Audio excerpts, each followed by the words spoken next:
अस्सलाम वालेकुम स्टूडेंट्स। उम्मीद है आप सब लोग ठीक होंगे।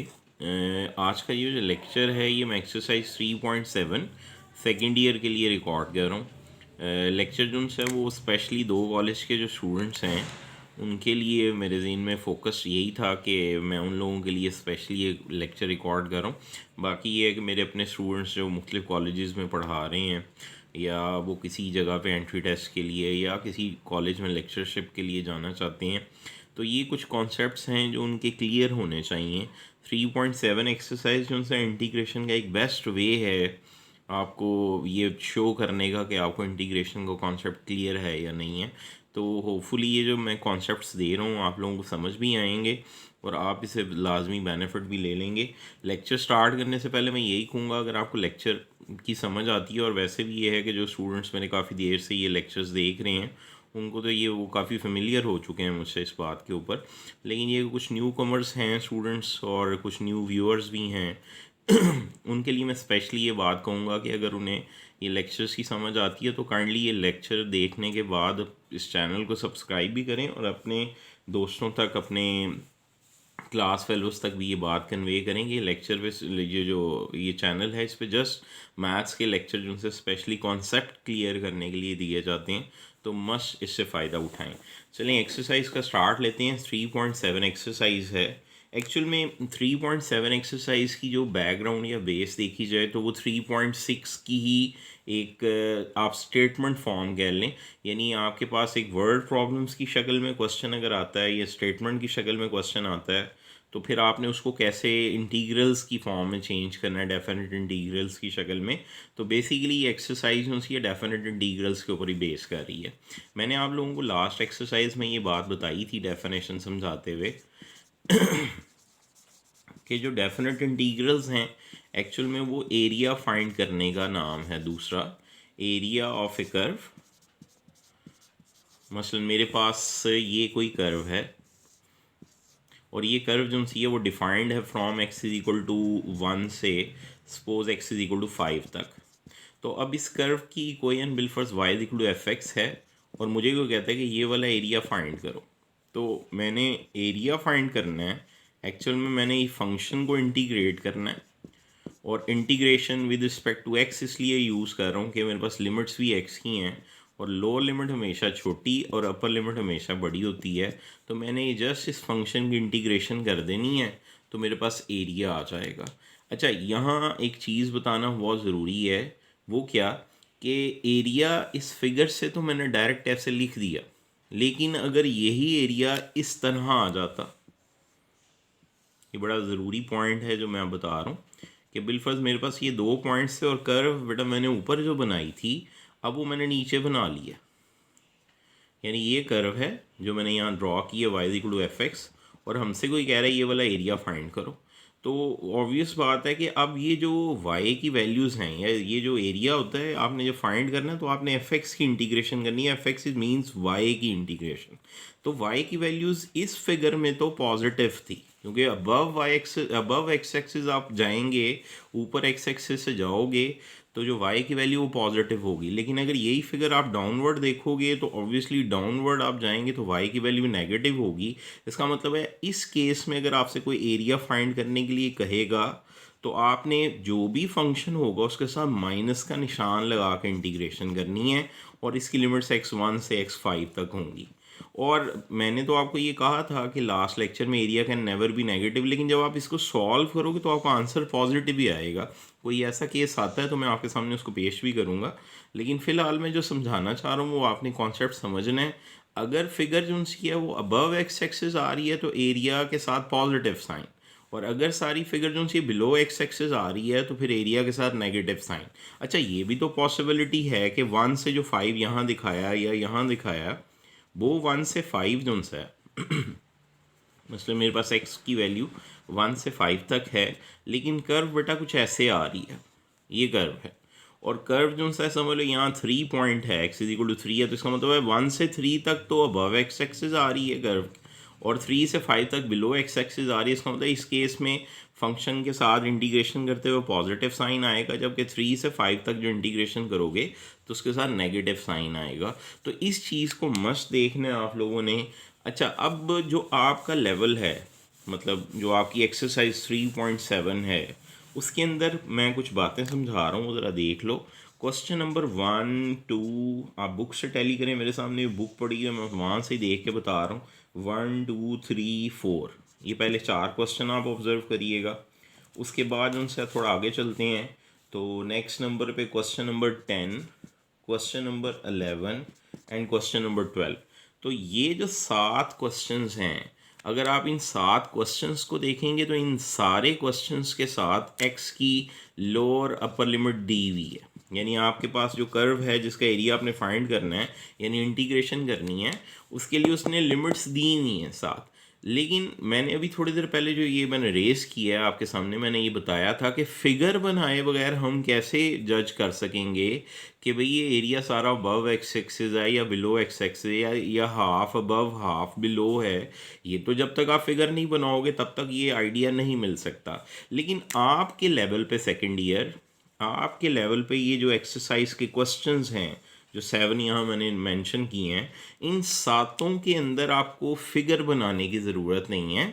इन सातों के अंदर मैं पहले ही डिफाइन करूँ कि आपके लेवल पे बाय चांस उसने फंक्शंस दिए ही ऐसे हैं, अगर आप उनकी फिगर्स ड्रॉ भी कर लेते हैं तो वो अबव एक्स एक्सिस ही आते हैं। इस वजह से आपने परेशान नहीं होना। आपके पास अगर ऐसा क्वेश्चन, यानी इनमें से कोई क्वेश्चन आता है, तो आपने शुक्र अदा करना, बिकॉज ये सारे शॉर्ट क्वेश्चंस हैं। तो आपने जस्ट इंटीग्रल लेना है और उसकी लिमिट्स ऊपर नीचे जो भी आती हैं वो लिखनी है और इंटीग्रेशन कर देनी है। आपको बेसिक्स इंटीग्रेशन के रूल पता होने चाहिए। मसलन इन 7 क्वेश्चंस में से कुछ क्वेश्चंस मैं आपके सामने कर रहा हूँ। मसलन मैं पहला करता हूँ, तीसरा करता हूँ, मैं उसके बाद 10वां भी करता हूँ, मैं 11वां भी करूँगा, मैं 12वां भी करूँगा।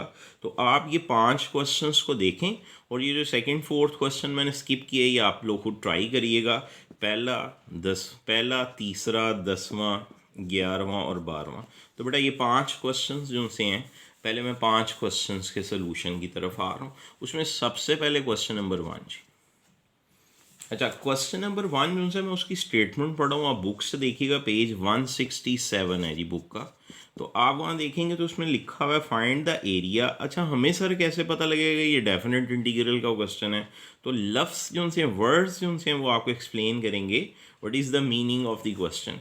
वेल, क्वेश्चन ये था, कहता है कि एरिया बिटवीन, मतलब आपने एरिया फाइंड करना है, और कहाँ आगे कहाँ से पता लग रहा है सर, हमें कैसे पता लगेगा जी ये डेफिनेट इंटीग्रल का क्वेश्चन है? तो मैं ज़रा वापस इस डेफिनेशन की तरफ आ रहा हूँ कि आपसे को कहता है कि ये फंक्शन है y equal to F X, और आपने एरिया फाइंड करना है above X axis below this curve, between इन दोनों के, यानी एक्स एक्सिस और कर्व के दरमियान, इस पॉइंट ए से इस पॉइंट बी तक। तो एक्चुअल में आपने जस्ट इस फंक्शन की इंटीग्रेशन कर देनी है फ्रॉम ए टू बी, यानी ये आपको मैंने समझाया था। अब क्वेश्चन नंबर 1 को गौर से देखो, उसमें उसने क्या कहा है, वो कहता है find area between X axis, obviously वही बात, एक्स एक्सिस की बात हो रही है, एंड दी कर्व, और कर्व इस केस में दी हुई है X square plus 1, from X is equal to 1 से एक्स इज इक्वल टू 2 तक। इसका मतलब यहाँ से आपके सामने क्लियर है ये बात कि अगर मैं इस क्वेश्चन का सोल्यूशन लिखूंगा तो मैं जस्ट लिखूंगा लफ्स रिक्वायर्ड एरिया, और इंटीग्रल का निशान डालूंगा, और लिमिट्स मेरी कहाँ से कहाँ तक होंगी, 1 से 2 तक, और मेरे पास जो फंक्शन है जिसे मैंने इंटीग्रेट करना होगा बेटा, वो एक्स स्क्वायर प्लस 1 साठ डी एक्स आ जाएगा। तो इसका मतलब है जस्ट ये आपने अब इसकी इंटीग्रेशन करनी है। क्वेश्चन नंबर 1 में मेरे पास जो क्वेश्चन आया, आप मैं यहाँ लिख रहा हूँ, वो एरिया जो मैंने फाइंड करना है उसकी लिमिट्स हैं 1 से 2 तक, और जो फंक्शन है बेटा वो एक्स स्क्वायर प्लस 1 है।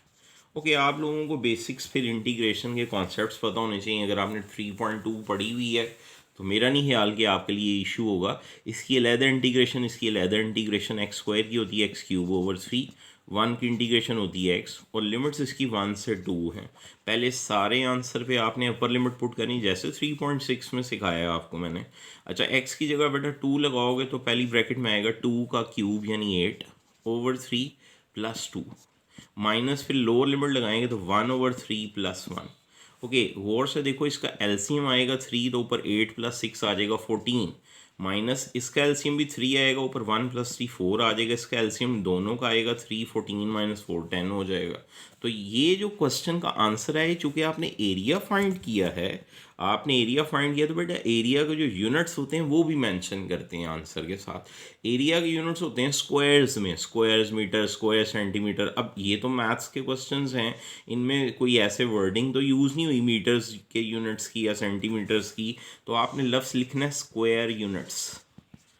SQ मीन स्क्वायर और साथ लफ्ज़ लिख देना यूनिट्स। तो जस्ट आपने ये लिख देना है तो आपका आंसर आ गया है। क्वेश्चन नंबर 1 था ये। जैसे मैंने क्वेश्चन नंबर 1 समझाया है, क्वेश्चन नंबर 3 की तरफ आ गया। क्वेश्चन 3 देखो, उसमें भी उसने यही कहा है। क्वेश्चन पढ़ो, वो कहता है आपने एरिया फाइंड करना है और कर्व दी हुई है इस दफ़ा y = 3√x। इसकी इंटीग्रेशन करनी है फ्रॉम लिमिट्स 1 to 4। इसका मतलब है ये उसकी लिमिट्स हैं। तो जस्ट अब आपने इंटीग्रेशन करनी है। कैसे इंटीग्रेशन होगी? 3 तो कांस्टेंट इंटीग्रल से बाहर चला जाएगा। x⁴ की इंटीग्रेशन पावर रूल लगेगा, एक पावर ऐड हो जाएगी, उसी से डिवाइड करेंगे और साथ लिमिट्स 1 से 4 आ जाएंगी। ये 2 ऊपर चला जाएगा, डिनोमिनेटर से ऊपर चला जाता है। हाँ, ये 3 और 3 आपस में कैंसिल हो जाएगा। आपके पास आएगा 2 के साथ x⁴3/2 लिमिट्स 1 से 4। अब इस आंसर के अंदर 2 तो कांस्टेंट है, इस पर लिमिट्स का असर नहीं होगा, 2 तो इधर ही पड़ा रहने दिया। इस आंसर के अंदर x की जगह पहले अपर लिमिट पुट की तो 4⁴3/2 आ जाएगा, माइनस इसी आंसर में x की जगह लोअर लिमिट पुट करेंगे यानी 1, और 1 की जो भी पावर आएगी 3/2 भी होगी तो आंसर 1 ही रहेगा। अच्छा, ये मैंने पिछले लेक्चर्स में भी कहा था, किसी नंबर की पावर 3/2 का मतलब होता है वो नंबर और साथ उसकी पावर 1/2। जाहिर है ये दो एक जैसे नंबर्स मल्टीप्लाई में तो पावर्स ऐड होकर 3/2 आता है, लेकिन एक्चुअल में ये लिखा हुआ है वो नंबर ज़रा 1 रूट। जाहिर है a की पावर 1/2 मतलब स्क्वायर रूट ऑफ a।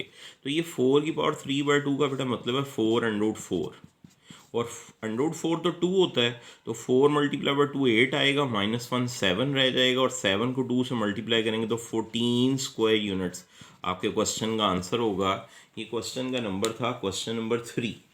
अच्छा, क्वेश्चन 3 करने के बाद मैं अभी शॉर्ट क्वेश्चंस कर रहा हूँ, मैं लॉन्ग क्वेश्चंस की तरफ आऊँगा इस एक्सरसाइज के। फिलहाल हम शॉर्ट कर रहे हैं क्वेश्चन नंबर 10 की तरफ आ गया जी। अच्छा, क्वेश्चन नंबर जो 10 है इस एक्सरसाइज का, इम्पॉर्टेंट फॉर शॉर्ट क्वेश्चंस है। क्वेश्चन के बारे में बात करते हैं। लिखा हुआ क्या है? क्वेश्चन कहता है find the area above X axis. ज़रा बुक के ऊपर जो लफ्ज़ अबव है उसे आप अंडरलाइन कर लें, बिकॉज यही मेन क्वेश्चन की थीम है इसमें ही पड़ी हुई, कि find the area above X axis bounded by the curve. इसका मतलब आपने यहाँ एरिया ये वाला अबव एक्स एक्सिस फाइंड करना है, बाउंडेड बाय द कर्व, और कर्व है बेटा y² = 3 - x। अब मसला ये है, जितने क्वेश्चंस मैंने अभी पॉइंट आउट किए थे जो शॉर्ट क्वेश्चंस में काउंट होते हैं, पहला दूसरा तीसरा चौथा, पहला दूसरा तीसरा चौथा कहा था, फिर उसके बाद 10वां, उसके बाद 11वां और 12वां, ये सारे जो शॉर्ट क्वेश्चंस हैं इनके अंदर अगर आप गौर से देखो तो y के ऊपर स्क्वायर नहीं है, अकेला क्वेश्चन है पूरी एक्सरसाइज में जहाँ स्क्वायर आ गया। अब इसका मतलब मुझे स्क्वायर रूट दोनों तरफ लेना पड़ेगा। जब मैं स्क्वायर रूट इस तरफ लूँगा, ऑब्वियसली स्क्वायर रूट का मतलब है यहाँ दोनों साइड पे स्क्वायर रूट, तो साथ एक साइड पे प्लस माइनस भी आएगा। स्क्वायर अंडर रूट से कटेगा तो y की वैल्यू ±√3 - x आएगी। अब यहाँ ये बात इंपॉर्टेंट बताने वाली है, ये पॉइंट था कि अबव एक्स एक्सिस, चूँकि उसने एरिया फाइंड करने को कहा है, तो अबव एक्स एक्सिस जो y की वैल्यू होती है वो होती ही पॉजिटिव है। इसका मतलब है y के साथ पॉजिटिव साइन आएगा। आंसर क्वेश्चन जो लिखा हुआ यहाँ उसके साथ स्क्वायर रूट के साथ सिर्फ प्लस आ सकता है, माइनस नहीं आ सकता। इसका मतलब है for area above X axis, चूँकि हमें तो एरिया अबव एक्स एक्सिस चाहिए, y शुड बी पॉजिटिव। इसका मतलब y की वैल्यू √3 - x आएगी, लेकिन अब की दफ़ा मैंने इसके साथ प्लस का साइन लिखा, माइनस नहीं लिख सकते। इसका मतलब ये वो फंक्शन है जिसकी इंटीग्रेशन करनी है। क्वेश्चन फिर बुक से देखें तो उसने साथ लिमिट्स भी बताई हैं बेटा। एरिया जो आपने फाइंड करना है इस फंक्शन का, उसकी लिमिट्स हैं फ्रॉम -1 से 2 तक। तो ये हमारा क्वेश्चन है जिसे हमने इंटीग्रेट करना है। ओके, फिर वही 3.2 का कॉन्सेप्ट है इंटीग्रेशन का जो आपको क्लियर होना चाहिए। क्वेश्चन मेरे पास लिखा हुआ है, एरिया जो हमने फाइंड करना है -1 से 2, फंक्शन है 3 - x, उसकी पावर 1/2। अब ये कोई फंक्शन है, पावर छोड़ें तो उसका डेरिवेटिव होता है -1, वो साथ नहीं पड़ा हुआ, खुद से मैंने -1 से बाहर और ख़ुद से इसके साथ -1 से मल्टीप्लिकेशन कर दी। अब आपके पास ये कोई फंक्शन है और ऑब्वियसली पावर छोड़ के साथ इस फंक्शन का डेरिवेटिव पड़ा हुआ, तो इस फंक्शन पे लगेगा पावर रूल। इंटीग्रल क्या बनेगा फिर कि 3 माइनस एक्स की पावर में एक पावर ऐड करेंगे, उसी से डिवाइड करेंगे, और बेटा साथ लिमिट्स आएंगी -1 से 2 तक। ओके, जो डिनोमिनेटर के नीचे वाला डिनोमिनेटर वाला हिस्सा है वो तो ऊपर चला जाएगा, तो ऊपर चला जाएगा तो मेरे पास एरिया जो है वो इज़ इक्वल टू आएगा, ये जब ऊपर जाएगा तो -2, नीचे इसके 3 होगा, और साथ 3 माइनस एक्स की पावर 3/2 है, और इसकी लिमिट्स हैं -1 से 2 तक। ओके, इस पे लिमिट्स का तो असर होगा नहीं, ये तो पड़ा रहेगा साइड पे। पहले इसके ऊपर लिमिट्स लगाते हैं। पहले अपर लिमिट लगेगी तो 3 माइनस 2 मीन्स 1 की पावर 3/2 आ जाएगा माइनस, फिर इस पे लोअर लिमिट लगेगी तो x की जगह -1 आएगा, तो ये प्लस हो जाएगा, 3 + 1 होगा 4 की पावर 3/2। अभी पिछले क्वेश्चन में मैंने तुम लोगों को बताया था 1 की पावर जो मर्जी लें 1 आएगा, 4 की पावर 3/2 का मतलब 4√4। लेक्चर को पीछे से आप टैली कर सकते हो, जो मैंने भी बताया था। तो ये कैसे आया, तो ये -8 है, 1 में से 8 माइनस होगा तो -7 रह जाएगा, जो इससे मल्टीप्लाई होके +14/3 आ जाएगा स्क्वायर यूनिट्स के लफ्ज़ के साथ। क्वेश्चन का नंबर था क्वेश्चन 10। इसको भी आप लोग टैली कर लो। हाँ, मुझे लिखते हुए ये चीज़ ज़हन में आई कि ये एक्सरसाइजेस के नोट्स जो उनसे हैं वो शोएब फोटोस्टेट्स पे मौजूद हैं। शोएब फोटोस्टेट मरगज़ार गर्ल्स कॉलेज जो भीमर रोड के ऊपर है, उसके ऑपोजिट साइड पे शाहीन प्लाजा में मौजूद है। जो लोग गुजरात से बिलोंग करते हैं उनके लिए तो ईजी अप्रोचेबल है, स्पेशली जो स्टूडेंट्स जो उनसे मेरे पास पढ़ रहे हैं या कॉलेज ज़मींदार कॉलेज में पढ़ते हैं, उनको तो ये उनके लिए ईजी एक्सेस है उस तक। तो बाकी आउट ऑफ सिटी वालों को बता रहा हूँ, कोशिश करें लोकल जो अपने नोट्स हैं वो यूज़ करें आप लोग, तो उसी पे गुजारा करें। हाँ, फिर भी अगर कोई मसला हो तो मुझे आप लोग व्हाट्सएप कर दें या मुझे मेल कर सकते हो। मैंने अपना मेल भी एड्रेस बताया हुआ सब लोगों को, मैं दोबारा बता रहा हूँ, zishan_topper5@gmail.com। तो आप लोग जो उनसे मुझे मेल कर सकते हो, आप लोग मुझे व्हाट्सएप कर सकते हो, कोई भी किसी किस्म का क्वेश्चन हो तो आप पूछ सकते हैं। क्वेश्चन नंबर 11 की तरफ आ गया। कहता है find area between X axis and the curve y is equal to cos 1/2x। का मतलब ये है, ये क्वेश्चन लिखा हुआ है और उसकी लिमिट्स हैं फ्रॉम -π to π। अब जो मेरे स्टूडेंट्स तो हैं जो लोग पढ़ा रहे हैं आजकल या पढ़ाने के लिए कहीं लेक्चर वगैरह देना चाहते हैं, स्टार्ट करना चाहते हैं पढ़ाना, उनको बता रहा हूँ कि ये एक्चुअल में एंगल होता कहाँ से कहाँ तक है। बाकी स्टूडेंट्स जो उनसे इंटर लेवल वाले हैं वो इतने ही इसी बात में रहें कि आप लोगों को मैंने भी लेक्चर के स्टार्ट में बताया था, जिन क्वेश्चन में लिमिट्स दी हुई हैं आपने टेंशन लिए बगैर जस्ट एरिया फाइंड करना है। इस फंक्शन की आपने इंटीग्रेशन कर देनी है फ्रॉम -π to π, तो आपका काम आसान हो जाएगा, आप उसे छोड़ें। लेकिन जो बेसिक कॉन्सेप्ट सीखना चाहते हैं, लर्नर हैं, कॉन्सेप्ट्स को जो गेन करना चाहते हैं और हाँ जो पढ़ाना चाहते हैं स्पेशली, उनको बता रहा हूँ वो ये कॉन्सेप्ट देखें कि एंगल बेटा अगर आप यहाँ से स्टार्ट लेते हैं तो 0 से यहाँ तक तो आता है 5/2। इसका मतलब आप और आगे जाएंगे तो यहाँ आ जाएगा पाई। इसका मतलब है उसने लिमिट्स कहाँ से कहाँ तक दी हुई हैं। 0 से पीछे जाएं तो कहीं -π से पाई का मतलब है, और 0 से आगे जाएं तो पाई। तो ये सारा लाइन कवर हो रही है। इसको देखें तो ये 0 से पाई यानी फर्स्ट और सेकंड क्वाड्रेंट भी इसके अंदर शामिल है, और फिर आगे नहीं जाना, पाई से आप आगे नहीं जा सकते, रिस्ट्रिक्टेड है, आपकी डोमेन में शामिल नहीं है पाई से आगे वैल्यूज़। फिर आप जाएंगे 0 से पीछे यानी इस तरह क्लॉकवाइज, और क्लॉकवाइज एंगल हमेशा नेगेटिव होता है, इसी वजह से ये नेगेटिव मेजरमेंट हो रही है और वो यहाँ -π तक जा रहा है। इसका मतलब ये है कि इसके अंदर थर्ड फोर्थ क्वाड्रेंट भी शामिल है। तो इसका मतलब 0 से 360 तक सारा एंगल इसके अंदर शामिल था। लेकिन ये जो एंगल यहाँ सॉरी, ये जो एंगल यहाँ लिखा हुआ है, पहले तो x की वैल्यू -π से π तक थी, लेकिन x/2 का मतलब आपने इसे 2 पर डिवाइड कर दिया।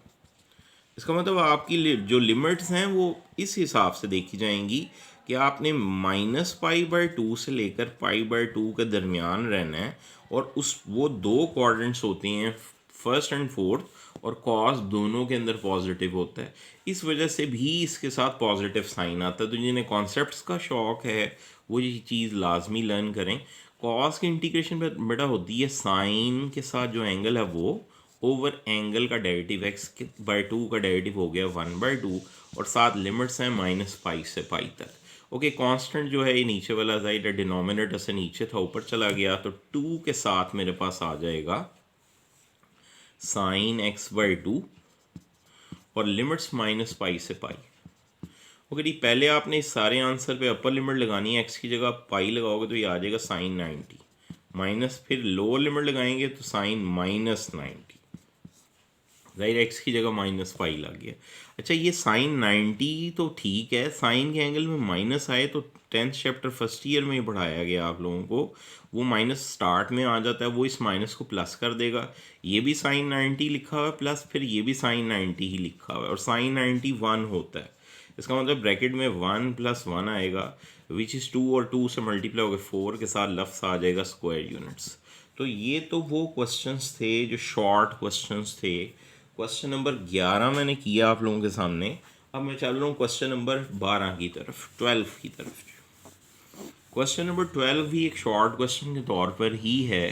क्वेश्चन नंबर 12 बता रहा हूँ, उसको भी टैली कर लो आप लोग।